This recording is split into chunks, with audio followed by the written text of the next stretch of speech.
Love Serye TV. Echoes of Love Betrayal. Tunghayan na po natin ang ikasampung bahagi. Naikuyom ni Sam ang mga kamay nang mapatingin siya sa walang malay na si Eliza. Nasa paan na ni Cop. Anong ginawa mo sa kanya? Don't worry, Sam. Nawalan lang ng malay yung prinsesa mo. Hindi ko papatayin ng taong tutulong sa aking lutasin ang kasong hawak ko. Huwag kang makialam, Cop. Ako ang may hawak sa kasong to.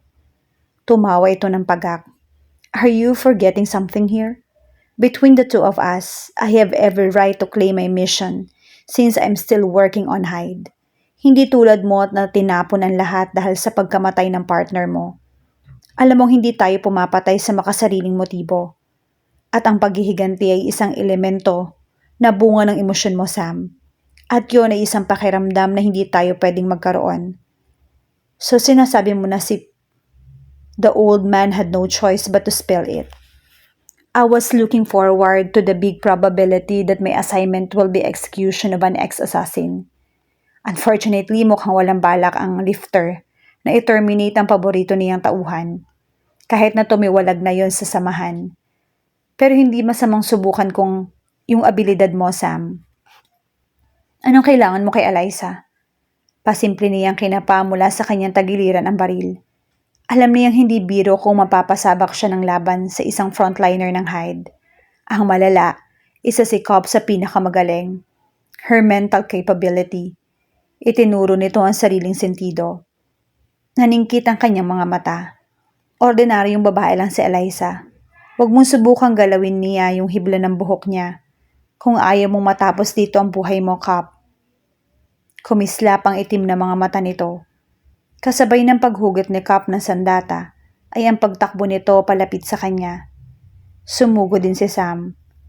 Nang magkalapit sila, ay kitang-kita niya kung gaano kabilis ang pag-atake ni Cop. Para itong kidlat, nanggugulat. Hindi niya mahulaan kung saan tatama. Sumasalubong sa mga mata niya ang tulis ng espada nito. Naibaba niya ang muka. Saktong muntikang sumayad ang dulo niyon sa noon niya. Muli itong umunday at sinundan ang ulo niya. Pababa, ngunit muli siyang nakailag. Isang tama niyon ay katumbas ng mabilis na kamatayan. He was able to dodge his attacks. At sa bawat pag-unday niyon sa hangin, ay dinig niya ang nililikhang tunog ng matalas na talim. Tinamaan siya ng sipa ni Cops sa kakaiwas niya. Nang mapahiga siya sa damuhan, ay dagli niyang ibinaling ang ulo pa kanan. Sa kaliwa niya ay tumusok sa lupa ang espada. Sinipa niya si Cop at tumilapon ito. Binunot niya ang baril at pinaputukan ito. Subalit hindi siya makapaniwalang nagawa nitong iwasan ng bala. Simpleng yumuko lang si Cop na waring nakakulka ang direksyon bago pa man lumabas ang bala sa bibig ng baril. Naglabas ito ng kaparehong espada. The assassin became half serious. Hindi bihasa si Sam sa kindo. Ngunit alam niyang hindi katana ang sandata ni Cop.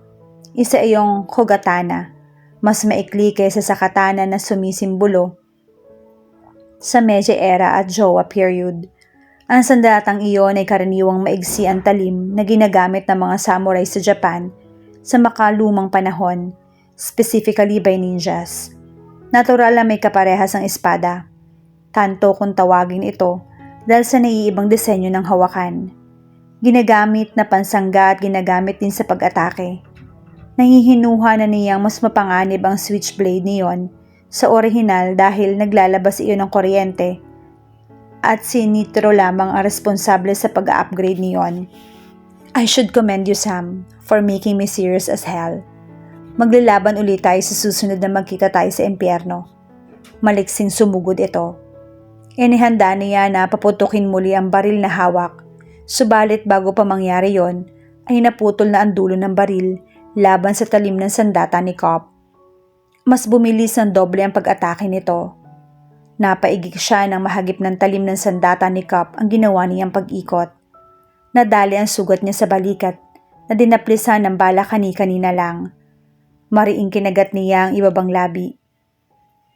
Sa kabila ng sakit na tinamo ng katawan, ay pilit niyang iniiwasan ng mga pagsalakay nito.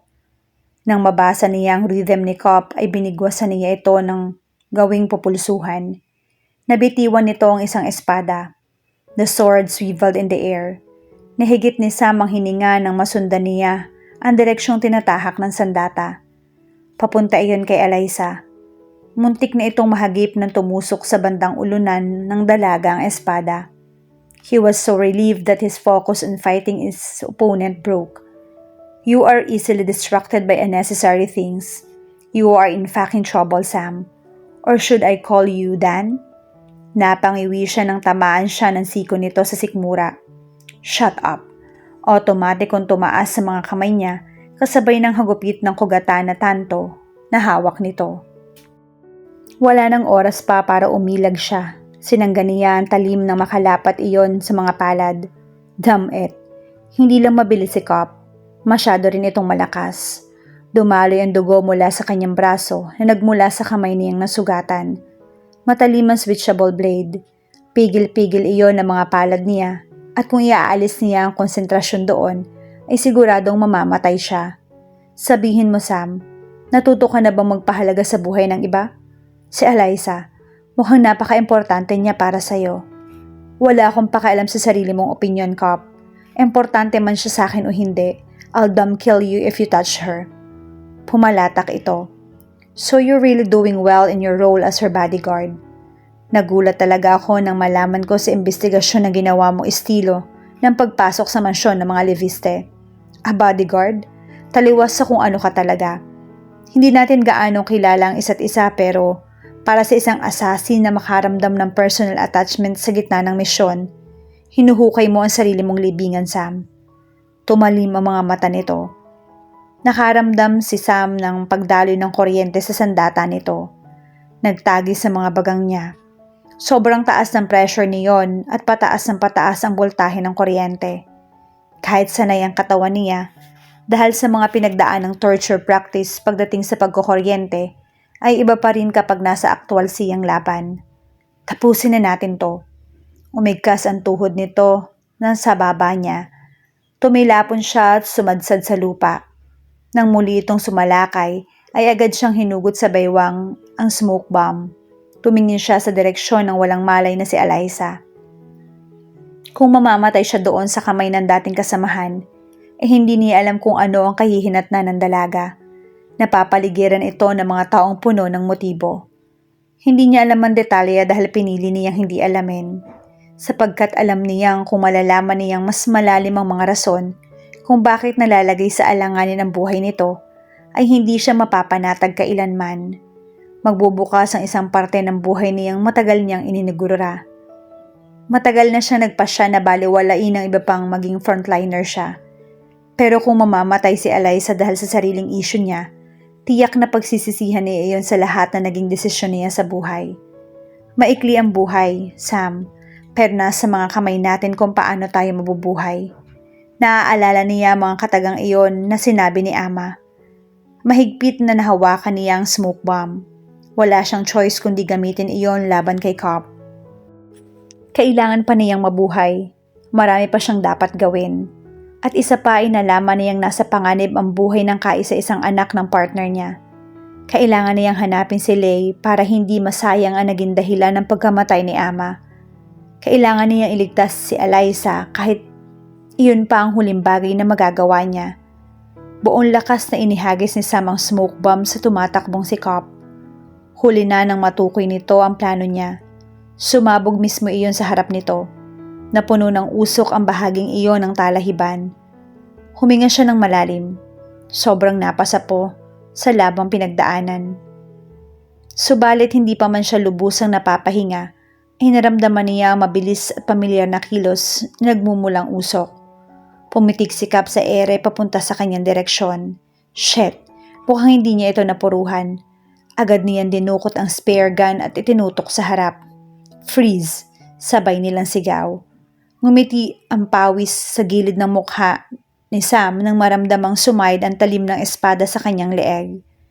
Habang nahinto naman sa pag-atake si Cap dahil sa nakatutok na noo dito. Pareho silang naestatwa. Tablan laban sa pagitan ng dalawang assassin ng Hyde. Wala nagtangkang kumilos, ni walang huminga. Maya-maya ay narinig niya ang pagbuntong hininga ni Cap. Pumikit ito at inilayo ang sandata sa kanya. You are really strong as the rumors say. So much for us being one of the frontliners. Ibinasiwas nito sa hangin ng espada bago ibinalik sa lalagyan na nasa likod nito. Malamang napatay na ako kung hindi ako huminto. Ibinaba niya ang baril na nakatutok dito. Ano bang talaga ang kailangan mo kay Eliza? Not really related to your case, I guess.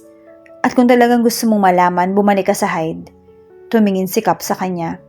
Baka sa determinasyon sa itim na mga mata. Like hell I would. Asik niya. Tumawa ito. Sa pagkakataong iyon ay bakas ang pagkaaliw. Sinabi mo na kay Pao ang ganyang reaksyon mo. Kung ganoon, iniutos niya sa iyong ibalik ako sa organisasyon. Hindi yan ang punong rason. Although nabanggit niya ang tungkol sa iyo. I had a separate mission. Class B ang kasong hawak ko dito. Nakuha nito ang atensyon niya. Class B mission in this small country. Pangalawang Class B sa mga matataas at classified na misyon na umiikot sa Hyde. Class E ang pinakabababa at Class A ang pinakamataas. Class B ang kaso na hinahawakan nila ni Ama. Sa Amerika, sindikatong umusbong doon na kinasangkutan ng ilang konsul at opisyal ng gobyerno. Ang triad ay nabibilang sa Class A. Ngunit sa mga kumpirmasyong miyembro lang. Mga galamay na may kapit sa kuko ng samahan, ang ilang may kinalaman dito mula sa pinakamababa ay nasa mababang klase rin. Underlings that use the names and reputation of Triad in underground crimes were Class D. At hindi niya alam kung ang Chinese na si Wan Chu Cheng ay talagang may direktang komunikasyon sa pinakakuko ng organisasyon. Celti Security Agency, saad nito. Napamulagat si Sam. Ginagamit mo ang pangalan ng ahensyang yon para makapasok sa buhay ng target mo. Ang orihinal na kasong dapat nahahawakan ko ay kinuha mo. But it's okay. Wala akong interes sa mga buwayang politiko. At mukhang mas may thrill na imbestigahan ang ahensya nila. Did you hear something about our section? Kusang lumipad ang paningin ni Sam kay Eliza. Nabanggit na iyon ng dalaga sa kanya pero hindi niya gaano na pag-ukulan ng pansin. Yun ang kailangan mo sa kanya. Impormasyon. Positive. Pero hindi lang yon. Siya ang susi ko sa kasong to. Lumapit si Cap sa dalaga at hinugot ang sandatang tumusok sa lupa malapit dito. Kumunot ang noo niya. Hindi dahil may mga naging bodyguard siyang nagmula sa ahensyang yon. Malalaman na niya ang lahat sa Celti. Wala kang mapipiga kay Eliza. Wala siya nakikilala sa ahensyang yon, maliban sa 2 bodyguard na nagtangka sa buhay niya. Huwag mo siyang idamay sa kanyang kaso. Hindi ko siya idinadamay, maniwala ka. Pero kailangan kong makuha ang impormasyon sa R section na tanging siya lang ang may hawak. Paano mapapakas sa kamay ng isang ordinaryong babae ang ganyang uri ng confidential information? Huwag mo akong patawanin, Cop.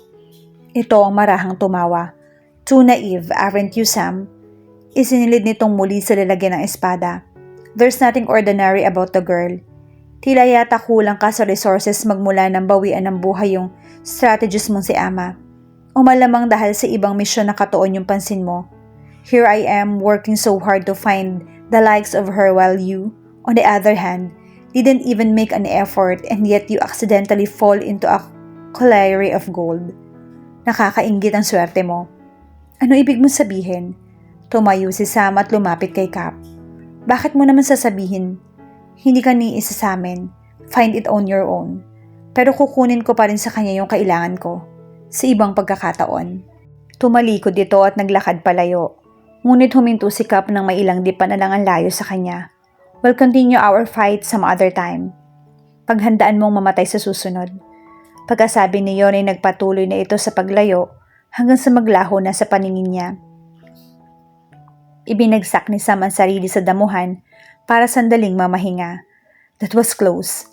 Tinititigan niya ang baril na hawak. It was not actually a gun. Tranquilizer lang yon na ginagamit niya sa Chinese. Tanging pampatulog lang ang laman ng bala at hindi ka agad epekto, lalo na sa isang assassin ng Hyde. Na hindi basta-basta tatalaban ng anumang droga. Kung napansin iyon ni Cop ay tiyak na pinaglalamayan na siya. Bumangon siya at napansin ang dugo ang katawan malapit kay Eliza. Namumukhaan niya ang taong iyon. Ito ang lalaking sumusunod sa dalaga nung nasa mall sila. Kung ganoon ay ito ang nagtangka sa buhay ni Eliza. At base sa pinsala ay alam niyang kagagawa ng sandata ni Cup ang sugat sa katawan nito. Kung ganoon ay iniligtas ni Cup si Eliza sa tunay na hitman. Pero hindi niya pwedeng baliwalain ang pakay nito sa dalaga. Lumapit si Sam sa dalaga. She was still unconscious. Mas mabuti yon. Kung nasaksihan nito ang naging paglalaban nila ni Cup, ay hindi niya alam kung ano ang tamang paliwanag na sasabihin niya rito. Kahit mahapdi ang sugat niya sa balikat, ay inangat niya ang ulo ni Eliza. Ang magandang mukha nito ay may ulap ng pag-aalala kahit na sa ganoong estado. Nang maramdaman niya ang init ng katawan nito ay pumanatag siya. You wouldn't die that easily, right? Bulong niya habang hinahaplos ang buhok nito. Hindi ko iyon hahayaang mangyari. Niyakap niya si Eliza. Pagkagising mo, sasabihin mo sa akin ang lahat ng tungkol sa'yo.